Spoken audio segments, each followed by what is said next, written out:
সর্বশেষ আমাকে 11 সালে আমার কর্মস্থল থেকে অফিস থেকে আমাকে গুম করা হয়। 43 দিন আমাকে হাত পা বেঁধে চোখ বেঁধে ফ্লোরে রাখা হয়। সেনাবাহিনীতে আমি বেশ সম্মানের সহিত কর্মজীবন পার করেছিলাম। সাহসিকতা, জঙ্গি দমন অনেক ভূমিকা আমার ছিল।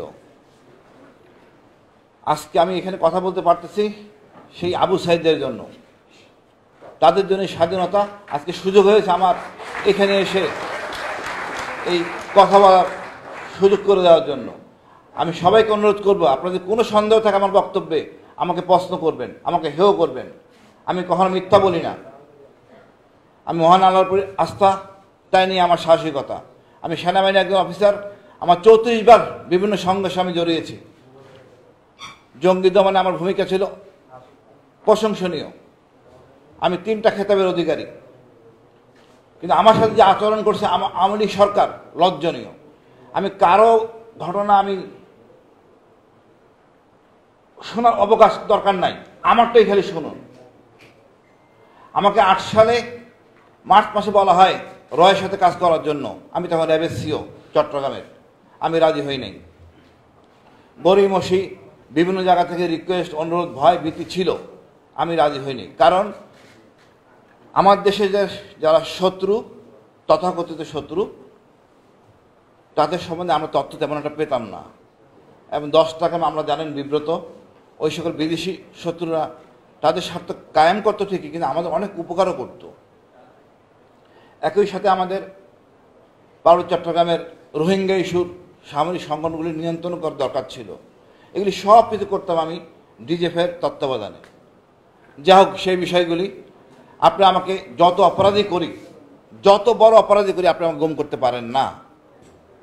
এই অধিকার সেনাবাহিনীকে কেউ দেয় নাই বা কোনো সংস্থাকে দেওয়া হয় নাই। আপনি আমাকে গুম করলেন, টর্চার করলেন, তারপরে সেনাবাহিনীর অফিসার বেছে এনে আমাকে সর্বমোট 7 মাস 10 দিন রেখে আমাকে কোর্ট মার্শাল করলেন। এই দীর্ঘ 7 মাস 10 দিন পর মধ্যে আপনি যাদেরকে কোর্ট অফ ইনকোয়ারি প্রধান বানালেন, উনি হলেন ব্রিগেডিয়ার জেনারেল হালিম। উনি পরে সাজেদা চৌধুরীর নির্বাচনে অংশগ্রহণ করতে চেয়েছিলেন, পারেন নাই। অর্থাৎ আওয়ামীপন্থী জেনারেল, হয় উনি এমপি হবেন নাহলে জেনারেল হবেন। তারপরে আপনি করলেন FJCM, দিলেন তাকে GM কানুল গোপালগঞ্জ। উনি ওনার মতো করে কোর্ট অফ ইনকোয়ারি করলেন। আমার বিরুদ্ধে কোনো একটা সাক্ষী আমার বিরুদ্ধে বলে নাই, সব ছিল হোস্টাইল সাক্ষী। আপনি উইটনেস কি আনলেন পেপার হিসাবে? মোবাইল ফোনে কথোপকথন।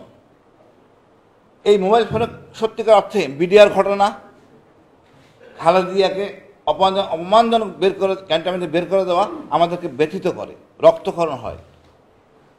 এই দুটো জিনিস সেনাবাহিনী গ্রহণ করতে পারে নাই। কিছু জাসুস সেনাবাহিনী প্রধান বা জেনারেলরা এটা মেনে নিছেন।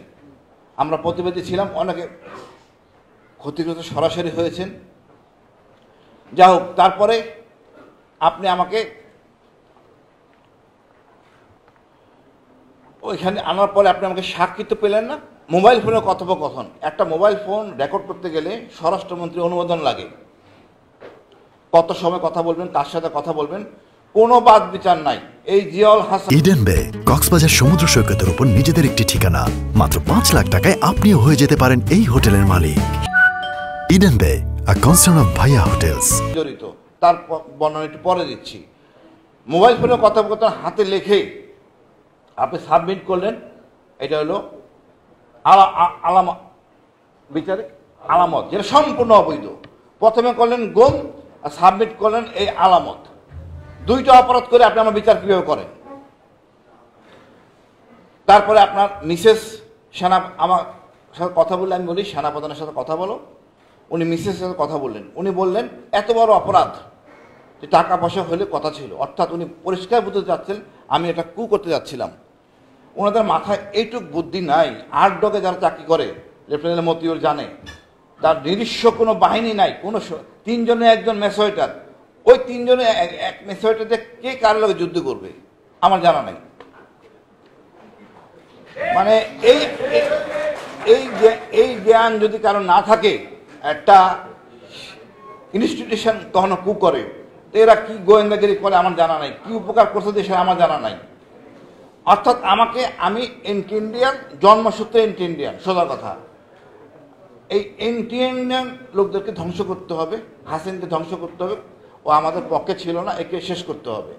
আর জিয়াউল হাসানের ব্যক্তিগত ক্রোশ ছিল, আপনি জানেন, রাও জানেন, এমপি বর্তমানে অ্যারেস্ট।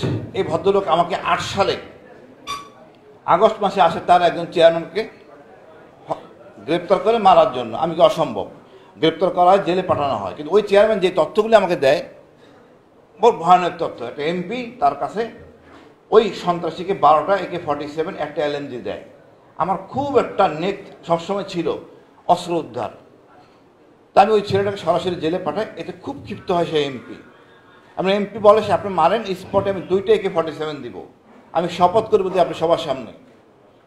সেই এমপি এই জিয়াউল হাসান কাজে লাগায়, এবং জিয়াউল হাসান আমি র্যাপতে চলে আসি 8 সালে। ওই ঘটনার সাথে সাথে আমাকে পোস্টিং করে দেওয়া হয় 8 সালে। তারপরে ওই জিয়াউল হাসান ওই এমপিকে, ওই চেয়ারম্যান, এমপি নির্দেশে চেয়ারম্যানকে হত্যা করে। চেয়ারম্যানের নাম ছিল জাফর, রাউজানের চেয়ারম্যান, গুম করে হত্যা করা হয়। আমার কথা হলো, আওয়ামী লীগ শুধু 9 সালে 8 সালের শেষে নির্বাচন আসে নাই, 8 সালের প্রথম থেকে তারা নির্বাচনী দামাবাদে পুরো দেশটাকে নিয়ন্ত্রণে নিয়েছিল। আমরা যারা বিপ্লবী ছিলাম বা কথা বলতাম, অনেক শালীন অফিসার আমাদের আছেন, তারা সবাই নিশ্চুপ ছিলেন, আমরা একটু ভোকাল ছিলাম। আপনি ভেবে অবাক হবেন, আমার মিসেসকে বলা হয়েছে, যদি আপনি মিডিয়ার কাছে যান, আপনার স্বামীকে একটা কু হচ্ছিল বলে একটা রিউমার ছড়ানো হয়েছিল, যেন কামরুজ্জামানের নদী, ওইখানে জড়িয়ে দেওয়া হবে। সাধারণতভাবে আমার মিসেস ছিল ক্যান্সারের পেশেন্ট, 3 মেয়ে, ভয়ভীতির কারণে আর যার কোনো স্কোপ হয় নাই। তাতে আমাদের পারিবারিক দ্বন্দ্ব বেঁধে যায়। আমার ভাই বোনরা, আমার মা মিডিয়া আশ্রয় নেয়, কিন্তু আমার স্ত্রী নিতে পারে নাই। আমার ছিল শেয়ার, ট্রাস্ট ব্যাংকের লোন নিয়ে আমি শেয়ার কিনেছিলাম ট্রাস্ট ব্যাংকের আন্ডারে। এই শেয়ারটা বিক্রি করতে আমার বেতন দেয় নাই। আমি আবেদন করেছিলাম আমার মেয়েকে ভর্তি করার জন্য, মেট্রিক পরীক্ষা দিবে, যে ক্যান পাবলিকে ভর্তি করার জন্য আমি অনুরোধ করেছিলাম, সেটাও করতে দেওয়া হয়নি। আমার মেয়ে পড়াশোনা করছে আপনার এই 13 নম্বর বৌদ্ধবিহার, সাক্ষ্যমণি বৌদ্ধবিহার থেকে পরীক্ষা দিছে। এটা আমার জন্য লজ্জা না, জাতির জন্য লজ্জা, আমার সেনাবাহিনীর জন্য লজ্জা। কতটা জঘন্য হতে পারে সেনাবাহিনী, আমি পরিষ্কার করে আমি বলি। এরা রাজনীতি করতে যে আমাকে কোথায় নামাইছে আমি জানা নাই। আমাকে কোনো ডিফেন্ডিং অফিসার দেওয়া হয় নাই। আপনি 7 মাস 10 দিন বসে করে কোনো চার্জ আপনি আনতে পারলেন না, তাই আমার গুম করলেন কেন? এত লজ্জা। আমার কাদের মেয়ে ছিল নাকিনছড়ি সিও ছিলাম আমি, কাদের মেয়ে ছিল রোহিঙ্গা, সে প্রেম করতো নাকিনছড়িতে। নাকিনছড়ির সাথে ছিল দর্জনিয়া বাজার, ফোন ফেসের দোকান থেকে কথা বলতো। ওটা ছিল রোহিঙ্গারা সাধারণত ফোন ফেস কথা বলে, সিটিসেল নাম্বার যেটা রেকর্ড করা যায় না, টাওয়ার লোকেশন নেওয়া যায়। তারা ধারণা করছে ময়মনসিংহ থেকে কথা বলে নাকিনছড়ি, এটি সাবমিট করছে মাননীয় প্রধানমন্ত্রীর কাছে, মানে আমাদের হাসিনা, কুখ্যাত, কি বলবো, কিছু বলার নেই আমার, খুনি হাসিনার কাছে ইস্টাবলিশ করে আমি কু করতেছি। মানে এই যে কুয়ের যে ভীষণটা, আপনি একবার চেক করবেন না কার সাথে কথা বলতেছে, ফোন ফেসের দোকান কিনা, এত হ্যাডম হয়ে গেল আপনার। আমাকে নিয়ে গেলে পরে আর মিলাতে পারতেছে না। আমার এখন সাবমিট করছে একজন ছেলে সোহেল চৌধুরী গুম কমিশনে, আমার বিরুদ্ধে স্বাক্ষর দেওয়ার জন্য তাকে 7 মাস 15 দিন এই রেবনের ছেড়ে টর্চার করায় উল্লঙ্ঘ করে, যে আমার বিরুদ্ধে কথা বলার জন্য।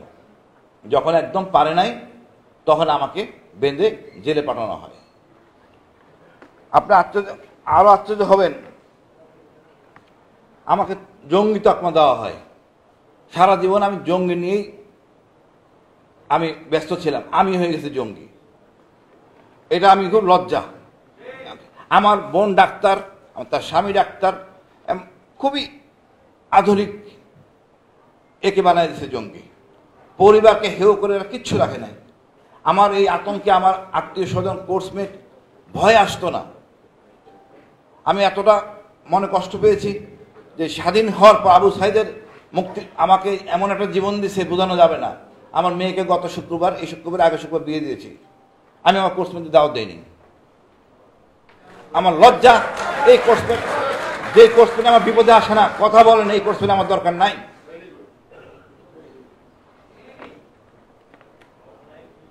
ইকবাল করিম ভূঁইয়া আমাকে পরে জেলে পাঠানো হলো। ভাই খুব লজ্জার কথা, আমি ছিলাম একজন ছেলে, আমাকে ওখানে মারার জন্য পরিকল্পনা করা হয়। কারণ আমি যদি কথাটা ফাঁস করে দিই, কাদের মেয়ের প্রেম কাহিনী হলো আমাদের সবচেয়ে বড় গোয়েন্দা সংস্থার যেটা বলা হয়েছে কু, এই যদি গুণগত মান এই অবস্থা হয়, এটা মানে লজ্জার ব্যাপার।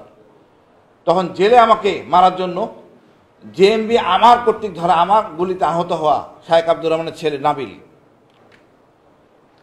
এবং সেই ঘটনা কি ঘটেছিল সত্যিকারের এই তথ্য অন্য কেউ জানার কথা না। কর্নেল গুলজার আর আমি আর দুজন গানম্যান, ওই জঙ্গি জানার কথা না।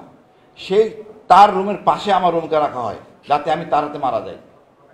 এবং ঠিক একদিন পরে 2 দিন পরে নাবিল আমাকে বলে, আপনি আমাকে গুলি করেছিলেন, আপনাকে আমরা হত্যা করব। আপনি বোঝেন আমি 7 মাস 10 দিন এখানে কাটালাম, আর জেলখানে যে আমার কি অবস্থা। এত নির্মম, এত অত্যাচারী এই অনৈতিক কিছু অফিসার, বিশেষ করে তারেক সিদ্দিকী আমাদের সেনাবাহিনী ধ্বংস করছে। এই তারেক সিদ্দিকীকে শুধু মানলে হবে না, একে আমাদের থার্ড গেটে ঝুলাই রাখতে হবে। আমি আবারও বলি, একে মানলে হবে না, মারার পর থার্ড গেটে ঝুলাই রাখতে হবে। দেখুক এই তারেক সিদ্দিকী আমাদের সেনাবাহিনী আজকে আয়নাগর নিয়ে যত অফিসার ক্ষতিগ্রস্ত হবে, এর দায়ী হল তারেক সিদ্দিকী।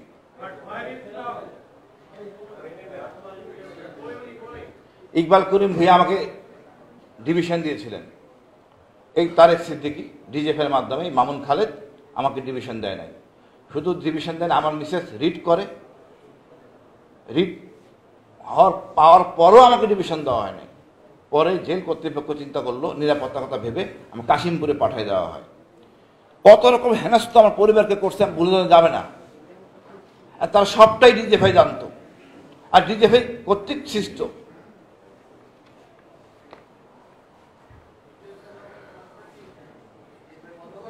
আপনি যদি একটা অভিযোগ প্রমাণ করতে পারতেন, সেনাবাহিনীর বইতে লেখা আছে ইন্টেনশন এন্ড প্রিপারেশন কোনো অপরাধ না। আপনি ইচ্ছা মতো শাসন করে গেলেন। আজকের এই গুমের জন্য কেউ বাদ যাবে আমি জানি না। প্রথম গুম এটা সাবমিট করা আছে। আমি কিভাবে ছিলাম দ্বিতীয় গুম থেকে আসার পরে, দ্বিতীয়বার যখন গুম হলাম, যেইভাবে বর্ণনা করেছি আপনাদের সামনে, কিন্তু আপনারা মিডিয়া ভাইরা আমি জানি না আমাকে পুরা আরাফাত আর ওই নিজম মজুমদার এটাকে নাটক বানিয়ে ফেলছে আমাকে নিয়ে। আলটিমেটলি এখন প্রমাণ হয়েছে গুম পাওয়া, ওই ঘর 10টা রুম সেল সম্পূর্ণ পাওয়া গেছে, সাক্ষী পাওয়া গেছে, সব কিছু পাওয়া গেছে। এটা আমাদের কলঙ্ক না, সেনাবাহিনীর প্রতি আস্থা করলে হবে না। সেনাবাহিনীর অল্প কিছু অংশ ডিজিএফের কর্তব্য অফিসাররা এগুলি দায়িত্ব, এই অপকর্মগুলি করে। আমাদের সেনাবাহিনী আমি মনে করি তার সৌম্য শক্তি, ক্ষিপ্ততা যেটা থাকি আমরা মূল বা দেশের জন্য নিবেদিত, তেমনই আছে। ওয়াকার যে কাজ করছে জাতি স্মরণ করবে, জেনারেল ওয়াকার। বাট কিন্তু যে অসৎ লোকগুলি আমাদের আছে তাদেরকে আমাদেরকে বের করে দিতে হবে। আজকে আমি এত ক্ষিপ্ত হয়ে বলতাম না এত কিছু সেনাবাহিনীর বিরুদ্ধে। এখন যখন শুনি মামুন খালেদ উনি মনে করেন নিরপরাধ, তাহলে আমার কিছু বলার নাই। এই গণজাগরণ মঞ্চে আমার প্রথম গুম মামুন খালেদ ব্যক্তিগতভাবে জড়িত। মেজর জি আমাকে খুঁজে পাচ্ছি না, শোট একটা পাসপোর্ট আছে সেনাবাহিনী থেকে দেওয়া, বের করেন কোথায় গেল মেজর জিয়া। একজন শোট কিভাবে ওই বসিলা হুজুরের অধীনে কাজ করে সামরিক প্রধান আমার জানা নাই। 6-9-9 বুঝাই দিবেন, কুকিটির কাছে বাঙালি হুজুরে যাবে যুদ্ধ শিখতে, এসব বাজার খাবে না। এসব হলো গোয়েন্দাদের ভীষণ, এমন ভীষণ 14 তলা থেকে দেখে তৃণমূলের জিনিস। যতক্ষণ পর্যন্ত আপনি দোতলা বাসে না চড়বেন আপনি জনগণের পাস পাবেন না। ফুটপাতে না বসবেন, জনগণ কি বলে আপনি বুঝবেন না। আমাদের সমস্যা হলো আমরা নিজে যা চিন্তা করি তাই দিয়ে বলি, আর তাই প্রতিফলন ঘটে। আমি আশা করব আমাদের এখানে উপদেষ্টা আছেন, আমাদের সকল সমস্যাটা শুনুন, কমিশনের মাধ্যমে মূল্যায়ন করুন। আমি যা বলছি তার একটাও মিথ্যা না, একটাও বানানো কথা না। আমি আয়নাগর ফাঁস করার পরে আমার বিরুদ্ধে 10টা মামলা, সবগুলো ওইখানে মামলা যেখানে ডিজিএফআইয়ের ইউনিট আছে। আর আমাকে বলেন আমি কেন ক্ষিপ্ত হব না? আমি মিথ্যা বলেছিলাম না কি উদ্যোগ নিব? এখন আমাকে বলা হচ্ছে আমি মামলাগুলি নাম্বারগুলি খুঁজে আবেদন করতে। এটা তো রাষ্ট্রের দায়িত্ব। আইসিডি একটা মামলা করলে আমি আবার প্যারার মধ্যে যাব? আমি চাকরিরত অবস্থায় এই জিয়াউল হাসান আমার আর একটা সিভিল মামলার সাথে জড়াই দিছে, যার জন্য আমি আবেদনও করলাম সেনাপ্রধানের কাছে, জেনারেলের কাছে, উনি কোনো কার্যকরী ভূমিকা নেন নাই। অর্থাৎ আমাদের সেনাপ্রধানদেরকে এমনভাবে টাইটে রাখা হয়েছে, একটু হাত ডাক দেবে তার কোনো স্কোপ ছিল না। যেভাবে তারা চালাবে সেভাবে চলবে। আমি বড় লজ্জিত, মানে আমার কিছুই বলার নাই। আয়নাঘর, মেজর জিয়ার খোঁজ এবং ন্যায় বিচার, এটাই প্রত্যাশা করব নতুন প্রজন্মের কাছে। আমাদের আশা, এটা বিপ্লবী সরকার বলেন না যাই বলেন, তথাকথিত সরকার না, এর কাজ হবে 30 দিনে মাস, 7 দিনে সপ্তাহ, 24 ঘন্টায় দিন, না হলে অন্তত 16 ঘন্টায় দিন। আমাদের প্রতি দ্রুত কাজ করতে হবে, দৃশ্যমান হতে হবে। অনেকেই জানেন হাসপাতালে আমাদের যারা এই স্বাধীনতা দিয়েছেন কাতরাচ্ছেন। একটা 1000 ছেলে হয়তো মারা গেছে, এখন হিসাবও গর্বিত।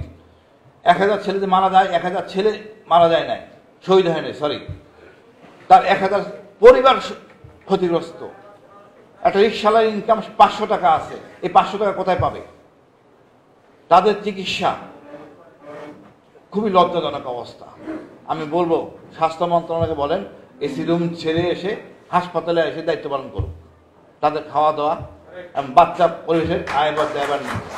আমরা আমাদের কথা বলবো, যারা আমাদের এই জীবন দিছে, আজকে কথা বলতে পারতেছি, হাঁটতে পারতেছি, তাদের দিকে আমাদের একটু দেখতে হবে। যারা শহীদ হয়েছে তার পাশে যান, যারা আহত হয়েও তারা শহীদের চেয়ে কোনো অংশ কম না, তার পুরো পরিবার পঙ্গু হয়ে গেছে, বাড়ি ভাড়া থেকে শুরু করে বেকার, তাদের পাশে যাই। যে অক্ষম হই, কোনো এনজিওকে বলেন, প্রচুর সম্ভাবনা আছে এদেরকে দেখভাল করার। সবাই আমরা আগায় আসি। আমাদের সেনাবাহিনী অনেক কাজ করতেছে, আরও করার সুযোগ আছে। আমি